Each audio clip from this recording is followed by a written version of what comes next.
এমন সময় বাড়ির ভেতর থেকে আমার ডাক এলো, রোগীর অবস্থা খারাপ, শিগগির যেন যাই। আমি তাড়াতাড়ি ছুটে গেলাম রোগীর শয্যার পাশে। সত্যি রোগীর অবস্থা এত খারাপ হলো কি করে? কনফারেন্সে গল্পকথার আজকের কনফারেন্সে আপনাদের সকলকে স্বাগত। আমাদের আজকের নিবেদন প্রখ্যাত কথা সাহিত্যিক বিভূতিভূষণ বন্দ্যোপাধ্যায়ের লেখা কবিরাজের বিপদ। শুরু হচ্ছে কবিরাজের বিপদ। চন্দ্রনাথবাবু কবিরাজ এবং শিশির সেন তরুণ ডাক্তার। রামদাসের ছোট্ট বাজার, পূর্ববঙ্গ থেকে আগত উদ্বাস্তু ডাক্তার কবিরাজ হোমিওপ্যাথে ভর্তি হয়ে গিয়েছে। রোগীর চেয়ে ডাক্তারের সংখ্যা বেশি, তবে দেশটায় রোগবালাই নিতান্ত কমও নয়। তাই সবাই দুমুঠো ভাতের জোগাড় করতে পারত কোনো রকমে। চন্দ্রনাথবাবুর বয়স ৫৫-৫৬, শিশির সেনের বয়স ২৬-২৭। ওদের ডাক্তারখানা রাস্তার এপার ওপার। রোগীপত্তর প্রায়ই থাকে না, দুজনে বসে গল্প সল্প করে। বয়সের তারতম্য যতই থাকুক, দুজনের খুব বন্ধুত্ব। চন্দ্রনাথবাবু এসেছেন খুলনা জেলার হলদিবুনিয়া থেকে, আর শিশিরবাবু যশোর শহর থেকে। কাজকর্ম না থাকলে যা হয়ে থাকে, দুজনে বসলেই তর্ক আর দ্বন্দ্ব। তর্কের বিষয়বস্তু প্রধানত মানুষের মৃত্যুর পর কি হয় এই নিয়ে। চন্দ্রনাথবাবু বলেন, তাদের গ্রামের একজন সাধু ছিলেন, তিনি ভূত নামাতে পারতেন। অনেকবার তিনি ভূত নামানোর চক্রে উপস্থিত ছিলেন, নিজের চোখে ভূতের আবির্ভাব দেখেছেন, ভূতের কথা শুনেছেন নিজের কানে। সাধুটি একজন বড় মিডিয়াম, তার মধ্যে নাকি ভূতের দল পৃথিবীতে নিজেদের প্রকাশ করে। শিশির সেন বলেন, রাবিশ। চন্দ্রনাথবাবু বলেন, তোমার বলবার কোনো অধিকারই নেই এখানে। তুমি ছেলে মানুষ, কতটুকু তোমার অভিজ্ঞতা? অভিজ্ঞতার কোনো দরকার হয় না, কমন সেন্সের প্রশ্ন এটা। কাকে বলছো কমন সেন্স? মানুষ মরে গেলে আর বেঁচে থাকে না, কমন সেন্স। মরা মানেই না বাঁচা। মরা মানে বৃহত্তর জীবনের মধ্যে প্রবেশ করা। মরা মানেই না বাঁচা। মরা মানে জীবনটা বড় করে পাওয়া। একদম বাজে কথা। এই দুপাতা সায়েন্স পড়ে ভাবছো খুব সায়েন্স শিখে ফেলেছ, আসল সায়েন্সের কিছুই জানো না। শেখনি। বৈশাখ মাসের শেষ সপ্তাহ।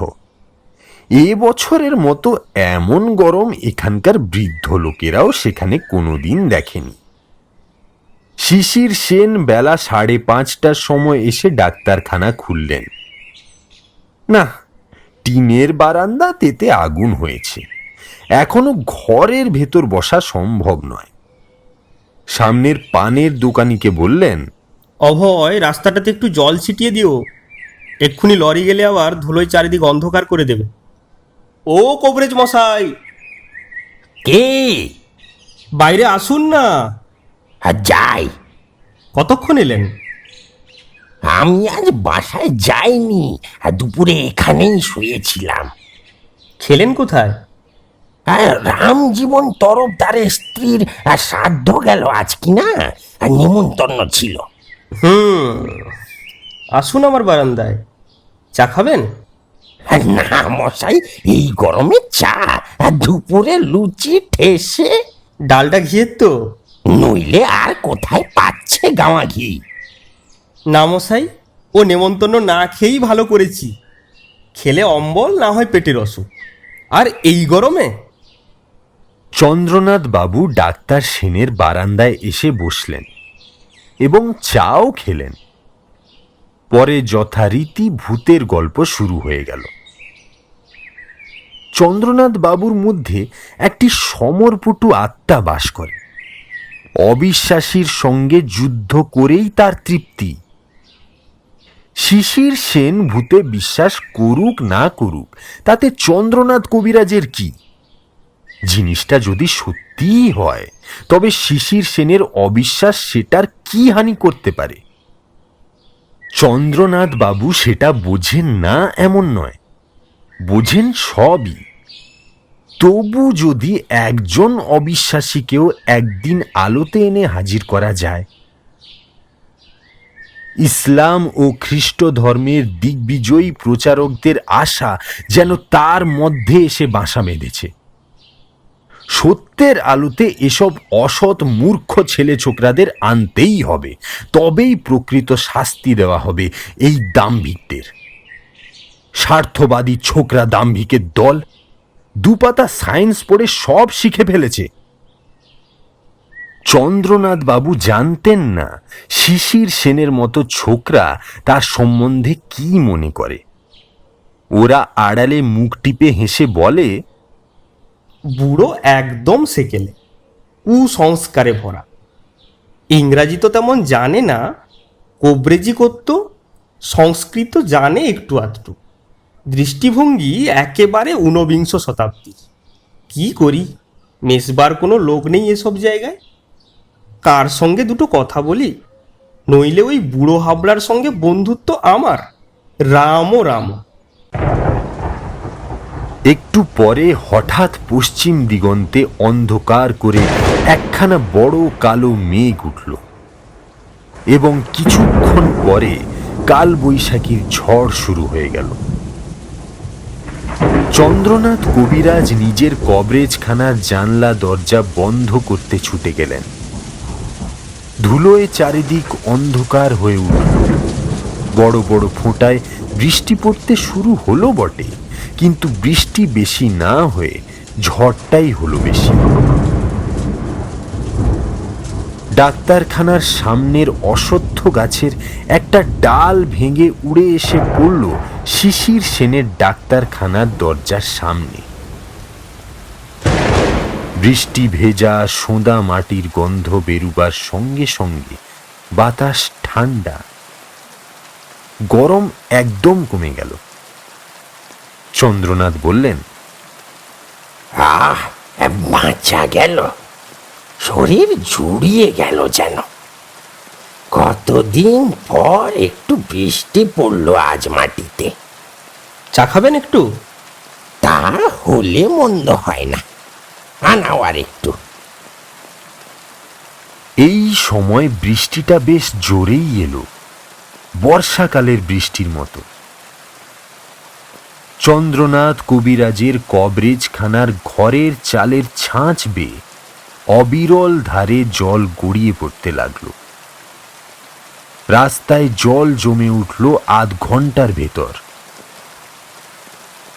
বেশ বৃষ্টি হলো, মুষলধারে না হলেও এ বছরের পক্ষে মন্দ নয়। চন্দ্রনাথ বাবু বললেন, কই তোমার চা কোথায় গেল হে? নবীন তো গিয়েছে, বোধহয় বৃষ্টিতে আটকে পড়েছে রামুর দোকানে। ছাতা আছে আপনার? না না। তবে আর কি হবে, বসুন, জল ছেড়ে যাক। আপনার ভুতুড়ে আলোচনা আরম্ভ করুন না। না, কেন আজ এত বিরাগ কেন? আজই বরং ঠান্ডা বাদলার এই সন্ধেতে একথা জমবে ভালো। না হে, তোমরা অবিশ্বাস করো, হাসাহাসি করো। গভীর সত্যকে এভাবে বেনাবনে ছড়াতে নেই। আপনার কথার প্রতিবাদ করতে বাধ্য হতে হচ্ছে অত্যন্ত দুঃখের সঙ্গে। গভীর সত্য কাকে বলছেন আপনি?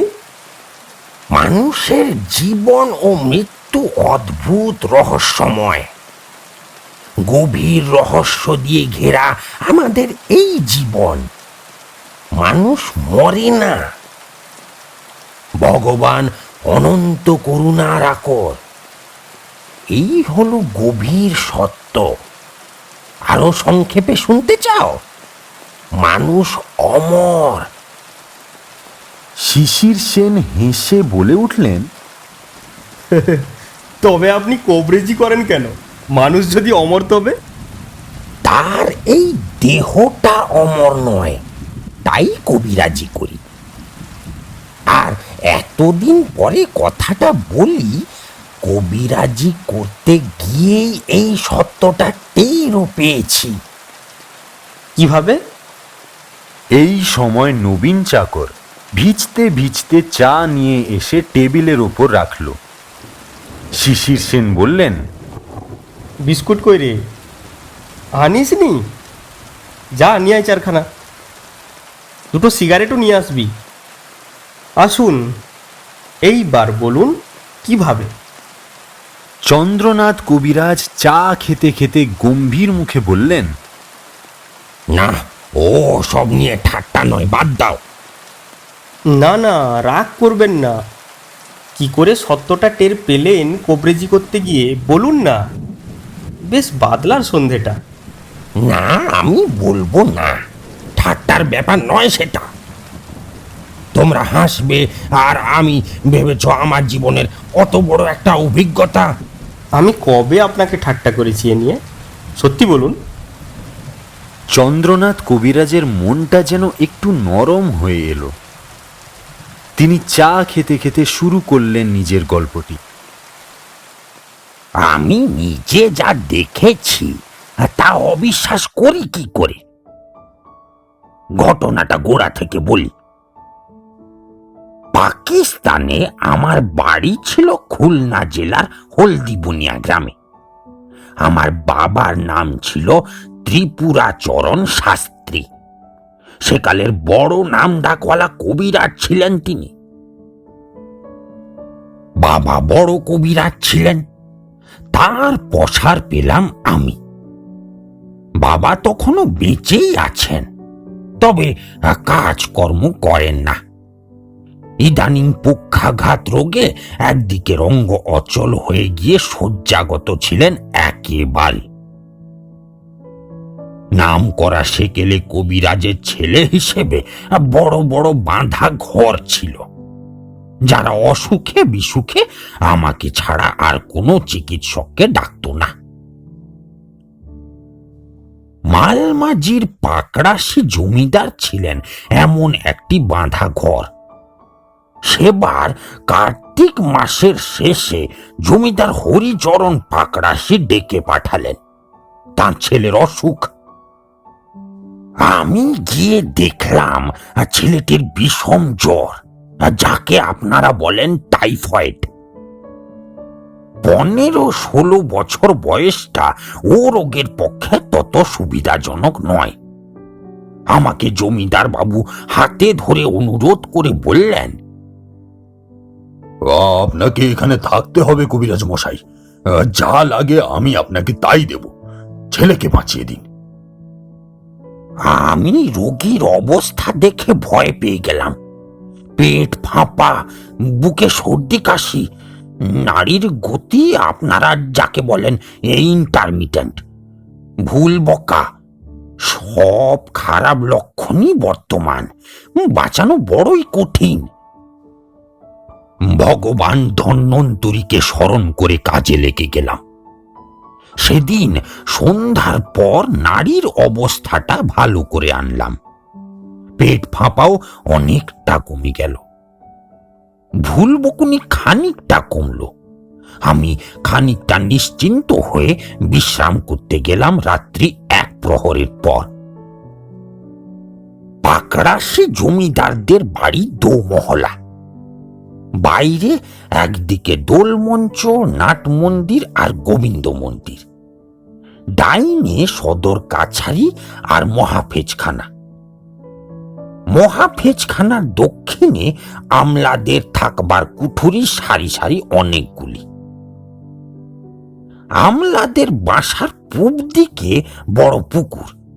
এই পুকুরের 3 দিকে বাঁধানো ঘাট। পূব পাড়ের ঘাট বাইরের লোকদের জন্যে, আর বাকি 2টি ঘাট আমলাদের জন্যে। বাইরের মহলের মাঝখানে সদর দেউড়ি, এই দেউড়ির দুপাশে দুই বৈঠকখানা। আমার বাসা নির্দিষ্ট হয়েছিল বাঁ দিকের বৈঠকখানার পাশের বড় কুঠুরিতে। সাদা ধবধবে চাদর পাতা, দুটো বড় তাকিয়া, মশারি খাটানো, চমৎকার বিছানা করে দিয়ে গিয়েছে বাড়িচ্ছি। খাওয়া দাওয়া শেষ করে আমি বাইরে বসে অনেকক্ষণ রোগীর বিষয়ে চিন্তা করলাম। কাল সকালে কি কি অনুপান দরকার হবে সেগুলো মনে মনে ঠিক করে রাখলাম। তারপর এসে শুয়ে পড়তে যাব, এমন সময় দেখি জ্যোৎস্নালোকিত মাঠ দিয়ে কে একজন সাদা কাপড় পরা স্ত্রীলোক এদিকে আসছে। রাত তখন অনেক। এত রাতে একা কে মেয়ে এদিকে আসছে বুঝতে পারলাম না। মেয়েটি এসে দেউড়ি দিয়ে বাড়ির মধ্যে ঢুকলো। 15 মিনিটের মধ্যেই আবার সে বার হয়ে মাঠের দিকে চলে গেল। আমি ভাবলাম, আমলাদের বাড়ি থেকে যদি কোনো স্ত্রীলোক রোগীকে দেখতে আসে তবে এত রাত্রে আসবে কেন? একাই বা আসবে কেন? ঘড়িতে ঢং ঢং করে 12টা বাজলো দেউড়িতে। এমন সময় বাড়ির ভেতর থেকে আমার ডাক এলো, রোগীর অবস্থা খারাপ, শিগগির যেন যাই। আমি তাড়াতাড়ি ছুটে গেলাম রোগীর শয্যার পাশে। সত্যি রোগীর অবস্থা এত খারাপ হলো কি করে?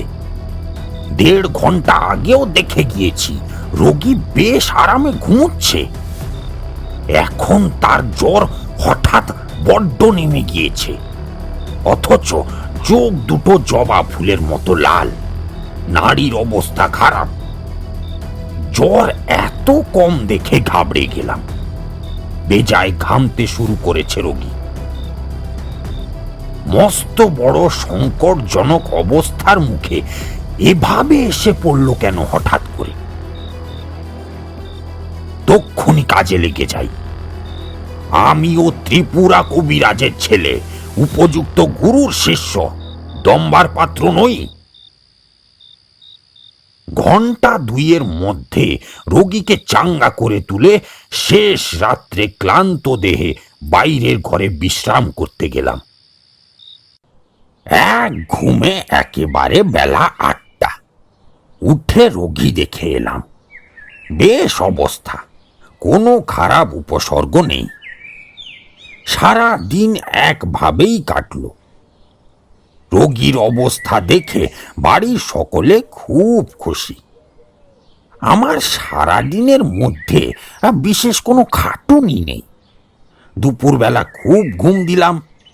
বিকেলে এমনকি বড় পুকুরে মাছ ধরতে গেলাম আমলাদের মধ্যে একজন ভালো বর্ষেলের সঙ্গে। সেখানেক একটা পোনা মাছও ধরলাম। মনে খুব ফুর্তি।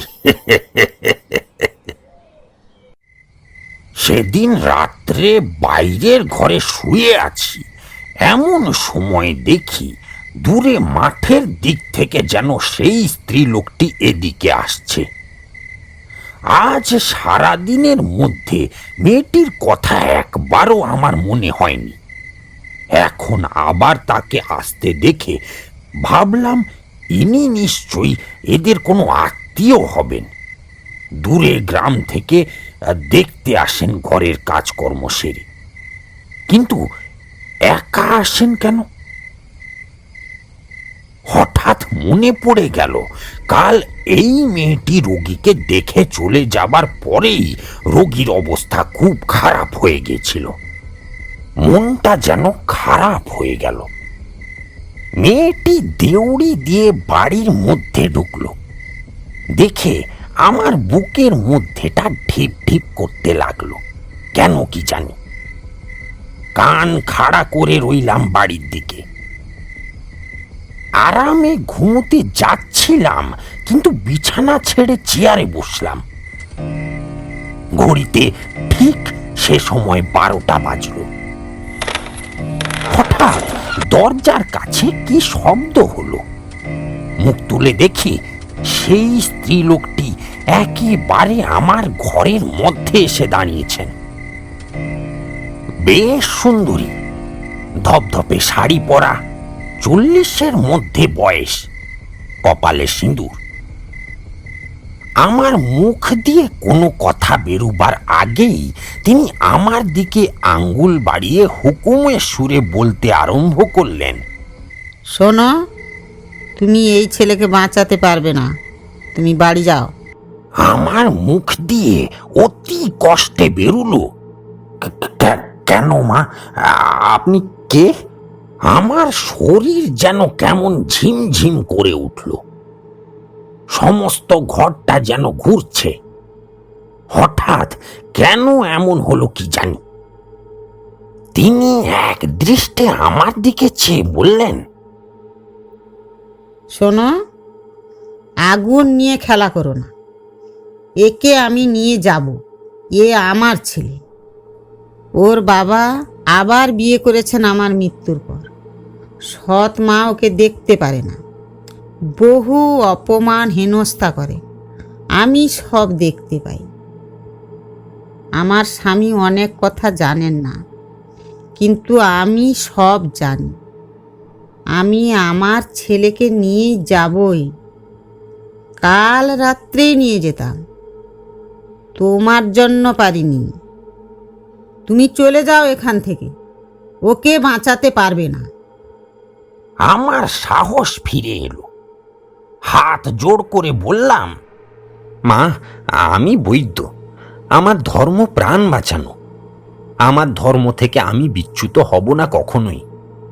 আমার প্রাণ যায় সেও স্বীকার। একটা প্রস্তাব আমি করি মা, জমিদার বাবুকে সব খুলে বলি।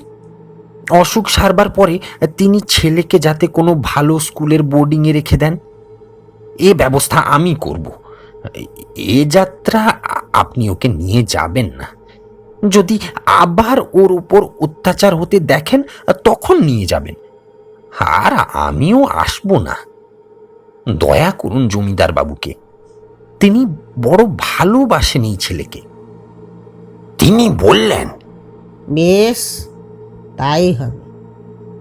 তবে যদি কোনো ভালো ব্যবস্থা না হয়, তবে এবার আমি ওকে নিয়ে যাবই, মনে থাকে যেন।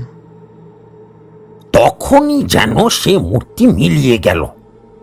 সঙ্গে সঙ্গে আমার ডাক এলো অন্দর থেকে, রোগীর অবস্থা খারাপ। আমি তখনই ছুটে গেলাম। কাল যেমন অবস্থা ছিল আজও ঠিক তাই, বরং একটু বেশি খারাপ। ভোর পর্যন্ত পরিশ্রম করতে হলো রোগীকে চাঙ্গা করতে। সকালবেলা বাইরে যাওয়ার আগে জমিদার বাবুকে আমি নিভৃতে ডেকে বললাম, কিছু মনে করবেন না জমিদার বাবু, আপনি এই ছেলেটিকে বাঁচাতে চান তো? জমিদার বাবু অবাক হয়ে বললেন, তার মানে? তার মানে হচ্ছে এই, আপনি জানেন না ওই ছেলেটির উপর ওর সৎ মা বড় অবিচার করেন। কাল ওর মা আমার কাছে এসেছিলেন, শুনুন তবে। সব কথা খুলে বললাম। জমিদার বাবু প্রথমটা অবাক দৃষ্টিতে আমার দিকে চেয়ে রইলেন, তারপর হঠাৎ কেঁদে ফেললেন। পরে বললেন, আমি কিছু কিছু জানি। বেশ, এবারও বেঁচে উঠুক, এর ব্যবস্থা আমি করব। আপনাকে আমি কথা দিলাম, ও সেরে উঠুক, জানুয়ারি মাস থেকে যশোর জেলা স্কুলের বোর্ডিংয়ে ওকে আমি রাখব। ঠিক তো? এবার কিছু হলে আমি কেন, কেউ আর ওকে বাঁচাতে পারবে না। আমি কথা দিচ্ছি কবরেজ মশাই। বেশ, নির্ভয়ে থাকুন, আপনার ছেলে সেরে গিয়েছে। আগামী মঙ্গলবার ওকে পথ্য দেওয়ার ব্যবস্থা করব। আপনি কিছু পুরনো চাল এর মধ্যে জোগাড় করুন। পরের দিন জ্বর ছেড়ে গেল রোগীর। শিশির সেন এক মনে গল্প শুনছিলেন। বললেন, সেরে উঠলো? নিশ্চয়ই। আর কোনোদিন দেখেছিলেন তার মাকে? কোনো দিন না। সে ছেলে এখন কলকাতায় থাকে, কিসের ভালো ব্যবসা করে শুনেছি। জমিদার বাবু মারা গিয়েছেন। হ্যাঁ, এই চলুম আমি, বৃষ্টি থেমেছে, ঘরে আলো জ্বালিয়ে। চন্দ্রনাথ কবিরাজ উঠে গেলেন।